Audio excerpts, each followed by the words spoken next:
O corpo sutil se encontra formado pelos 5 pranas, pelos 10 órgãos, por manas e buddhi, todos formados pelos elementos primários antes de sua subdivisão e sua combinação entre si. O corpo sutil é chamado intermediário das experiências do prazer e da dor. Olá, amigos do canal, sejam todos muito bem-vindos. Esse daqui é o estudo do livro Atma Bodha. Estamos lendo o comentário do Sloka 12. Esse é o 15º vídeo.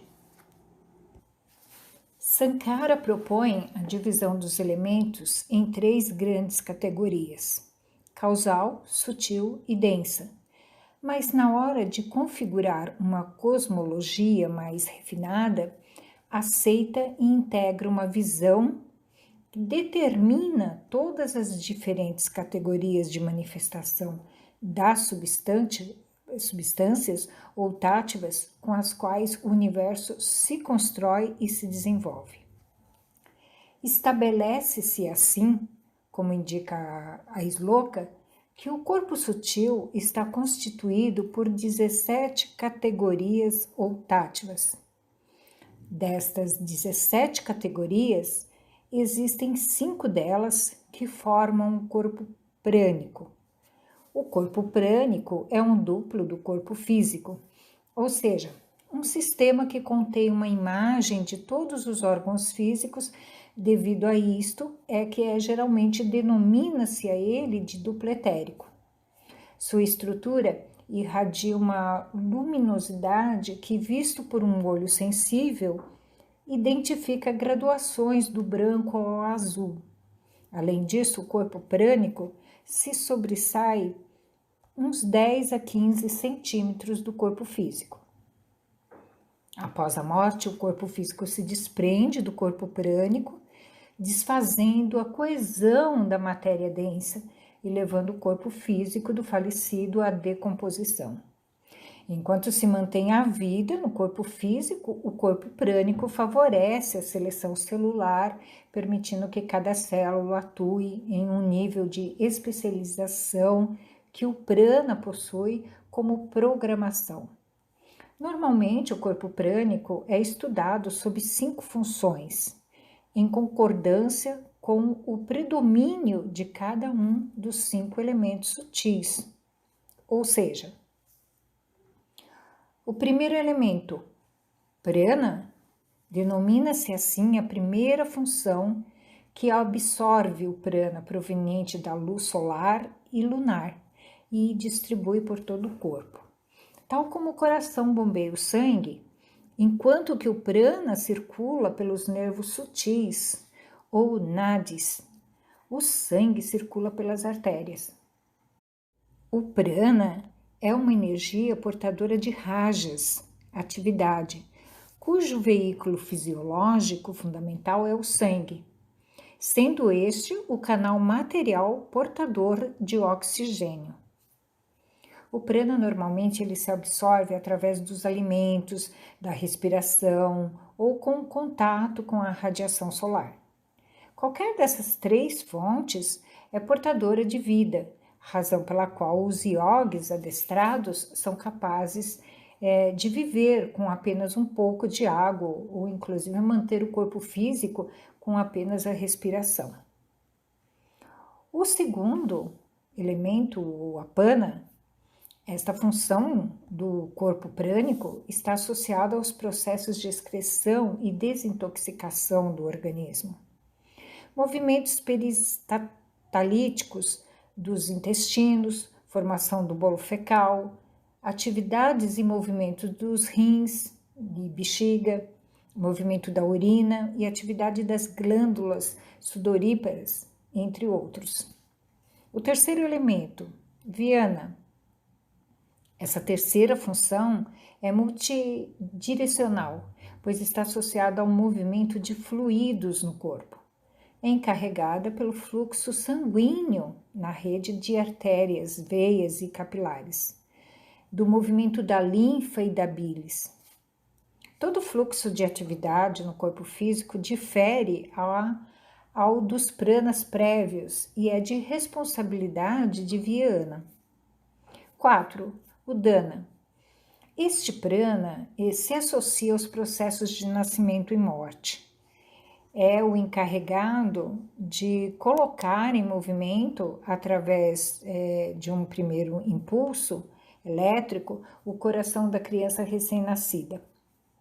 Este prana também desencadeia o processo de separação do corpo prânico do corpo físico, no instante da morte.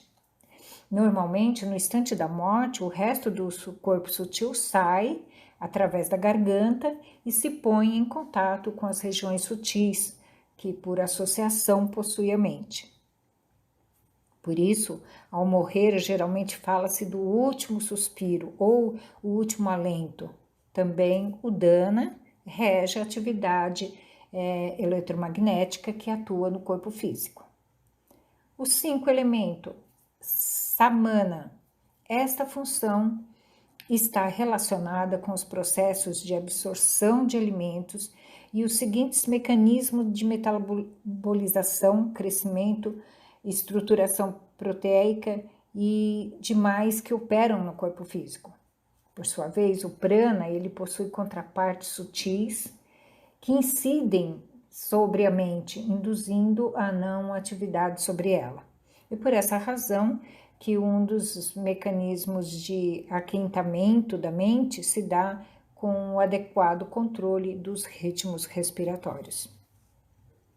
Das 17 categorias de táttivas com as quais está formado o corpo sutil, há mais outras 5 que formam os órgãos de conhecimento, ou gnana, indriyas. Os gnanas indriyas são os 5 sentidos sutis que não devem ser confundidos com os 5 órgãos físicos. Os sentidos sutis, eles especificam a função, enquanto que os físicos têm relação com a expressão material de cada função. Isto é, uma pessoa capaz poderia ver o conteúdo escrito de uma carta, ainda que essa estivesse dentro de um envelope. Semelhante a que uma pessoa com o ouvido sutil desenvolvido é capaz de escutar os sons da matéria sutil ou ouvir eventos que ocorrem a grande distância. Também é possível observar o som ou ver ordens de vida sutil. Tudo isso graças a que os sentidos sutis possuem certa contraparte física, o suficientemente sensível, que serve de intermediação a outras realidades não físicas. Por outro lado, das 17 categorias de táttivas que formam o corpo sutil, existem 5 que formam o karma índrias, ou órgãos de ação. Referimos-nos às mãos, pés, língua, ânus e sexo. Semelhante aos gnanas índrias, os órgãos de conhecimento, esses karma índrias, ou órgãos de ação, fazem referência à atividade da função sutil e não ao órgão físico. Para finalizarmos a análise do corpo sutil, ficam ainda 2 categorias de táttivas para examinar, o manas e o buddhi, que vamos fazer isso no final dos comentários. Tanto o mana como o buddhi são as frações sutis que formam o antakarana, ou a mente. Assim, então, o corpo sutil do ser humano está composto de 17 partes, ou seja, 5 pranas, 5 gnanas índrias, órgãos de sentido, 5 karma índrias, órgãos de ação, manas e buddhi, mente. A partir da perspectiva do Vedanta, se é possível estudar as categorias da matéria que formam o ser humano, e, de semelhante forma, analisar as categorias de matéria a nível coletivo que formam o universo. Ou seja, se é possível analisar a mente cósmica, o prana cósmico e os órgãos sensoriais de ação cósmicos. De semelhante forma, é possível estudar as regiões configuradas por cada um dos Tattvas coletivos e encontrar 14 mundos entre os que repartem os universo causal sutil e denso. A estes mundos ou regiões de matéria que constituem diversas entidades se denomina de lokas e estão configurados por 7 talas, que seria mundos superiores, os céus, e é também a morada dos grandes devas, e 7 pátalas, ou os infernos, os mundos infra-humanos. Em função das diferentes graduações da matéria, geram diversas regiões configuradas por diversas entidades ou inteligências associadas a condições específicas desses mundos. Assim, o cosmos está configurado por 14 diferentes regiões ou lokas, que permitem a expressão de diferentes tipos de vida. Dentre desses diferentes tipos, difere da linha humana. Cabe assinalar a linha dos devas.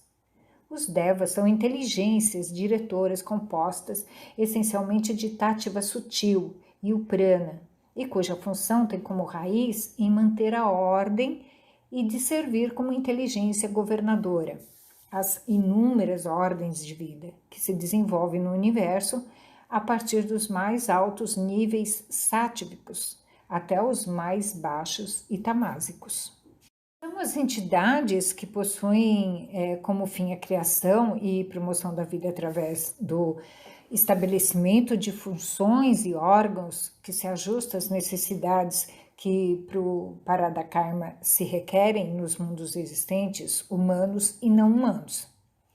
Como reflexão final, cabe assinalar o surpreendente grau de semelhança que este modelo apresenta com os postulados da física de partículas. Durante muito tempo se considerou o átomo como o elemento de base da matéria. Posteriormente se descobriu que estava ele configurado por prótons, nêutrons e elétrons, resultando que no final essas partículas subatômicas, junto a outras mais que seguem aparecendo sob a observação dos físicos, não seriam, na realidade, mais que modos de integração dos chamados quarks, que de forma análoga aos Tattvas são elementos praticamente sutis, considerados como as unidades básicas, que por agrupação formam as estruturas da matéria. Vamos falar agora um pouco sobre manas e buddhi.